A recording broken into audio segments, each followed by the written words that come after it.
Hello and welcome to the last flute tip video of the recording year. I was speaking with friends and family this week who know that this is going to be marking a full year of recording, and they were all basically surprised that I was able to maintain it every single week without actually missing any. I never cut classes either, so I've always been dependable. So for today's tip, I thought I would talk about something that in the last month and a bit has been a very kind of personal struggle for me, but I understand is something that is difficult for many other people out there, especially musicians, and so I thought that this would be a good topic for today. Let's get ready to wrap up this year.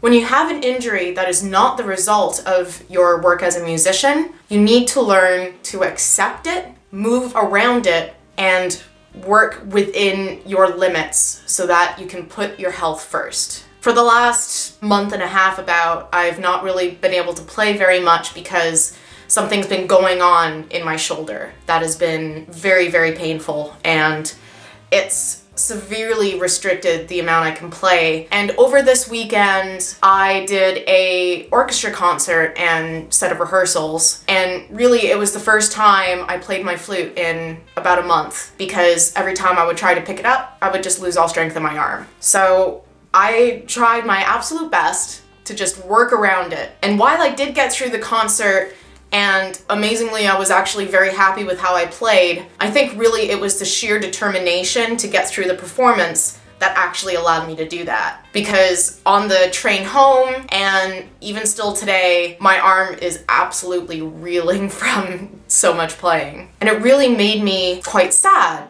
that even though I have a very good setup when I'm playing, I don't have very much tension at all. It was very, very sad to have an injury that is not to do with what I've been doing, because yes, there are a lot of injuries that are related to flute playing. You can get RSI, tendinitis, you can get carpal tunnel. What I have going on isn't a result of any of that. It can be really difficult to accept that there is something happening that is, for now, out of your control. That until there is a proper diagnosis or until things are treated, sometimes there's just not really anything you can do about it, except try to let it rest. And that can be a really difficult thing, especially for musicians, because our whole life is being able to create music. I briefly mentioned this at the end of the video talking about table practice, but what I've been doing a lot more of since I've not been able to play the flute very much is doing a bit of piano practice, because it's low down and I don't need to engage any of my muscles to hold my shoulder up. And I've been doing a lot of composing. And having worked on those so much while I've not been able to practice, as well as doing some of the table practice, and also, when on my own, embouchure strengthening to make sure that my face just won't die the next time I play the flute. Basically just doing articulations and playing from memory little things like the opening of the Mozart, but obviously just using my right hand to play against it. So basically just going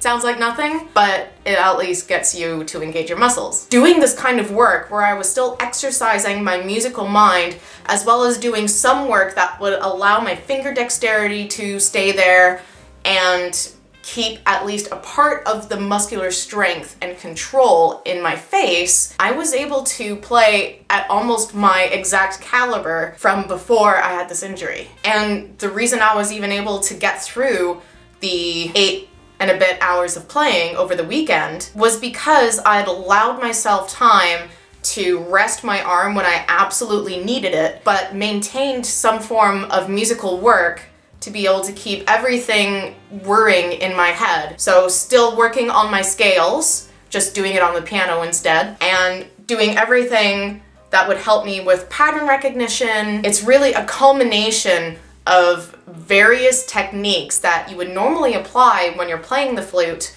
but using them in different activities so that when you come back to the flute after you've had something going on, you don't feel like you're starting from scratch. And so much of that is simply just not giving up on having some sort of development going on. It gives you the feeling of accomplishment and motivation needed to be able to get through some sort of mental musical exercise. And it's a very tangible thing to have working. Having done the work, practicing the piano, then composing on the piano, and then taking what I'd written and played and writing it down just by listening to it was a really, really big help for making sure that I was still sharp musically. So again, that tip was when you have an injury that makes it so you're not able to play your instrument, work on other facets of your musical knowledge. Don't force yourself through it. Allow yourself the time to heal so that you are able to develop as soon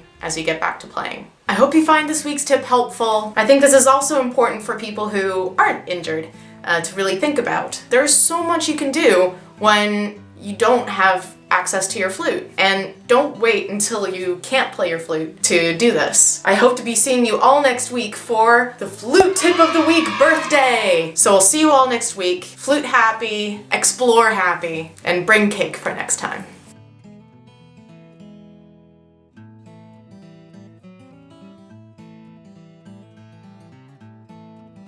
One thing that's quite frustrating about doing a lot of composition lately is that I get my own songs stuck in my head. For instance, this progression has been stuck in my head for the last week.